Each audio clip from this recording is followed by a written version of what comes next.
আরো একজন গ্রেপ্তার, ট্যাবের তদন্ত করতে গিয়ে আরো একজন গ্রেপ্তার। এবার মালদা থেকে তাকে গ্রেপ্তার করেছে মালদা সাইবার ক্রাইম পুলিশ। এবার এই সিরাজুল মিয়া যাকে গ্রেপ্তার করা হয়েছে, কেন তাকে গ্রেপ্তার করা হলো, তার থেকে কি কি তথ্য পাওয়া গিয়েছে, কি সন্দেহ রয়েছে পুলিশের, জানবো। আমার সঙ্গে সেবক রয়েছেন। সেবক, এর আগে মালদা থেকে গ্রেপ্তার হয়েছে এই ট্যাবের তদন্ত করতে গিয়ে এবং পূর্ব বর্ধমান থানার পুলিশ এসে তাদের গ্রেপ্তার করে নিয়ে গিয়েছে।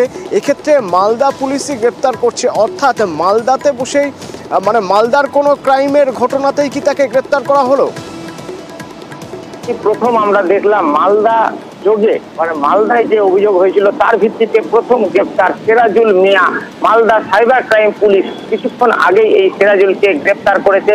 এই মুহূর্তে তাকে মালদার সাইবার ক্রাইম থানা, সেই সাইবার ক্রাইম থানায় তাকে জিজ্ঞাসাবাদ করা হচ্ছে। এই সিরাজুল মিয়া বৈষ্ণবনগরের 300 বিঘি এই এলাকার বাসিন্দা এবং যেটা জানা যাচ্ছে তার অ্যাকাউন্টে ট্যাবের টাকা জমা পড়েছিল এবং সেই টাকা তুলেও নেওয়া হয়। শুধু সিরাজুল না, তার স্ত্রী, তার অ্যাকাউন্টও ভাড়া দেওয়া হয়েছিল এমনটা মনে করছেন তদন্তকারীরা।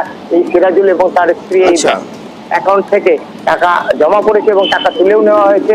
এর আগে আমরা দেখেছিলাম মালদা থেকে 6 জন গ্রেপ্তার হয়েছিল, কিন্তু প্রতিটি পূর্ব বর্ধমানের যে সমস্ত অভিযোগ ছিল তার ভিত্তিতে। আর মালদা জেলাতে 193 জন তাদের পড়ুয়ার টাকা অন্য অ্যাকাউন্টে জমা পড়েছে। আর এই ঘটনার তদন্তে নেমে প্রথম গ্রেপ্তার হলো। এক্ষেত্রেও কিন্তু বৈষ্ণবনগরের নাম উঠে আসলো, বৈষ্ণবনগরের সিরাজুল মিয়া।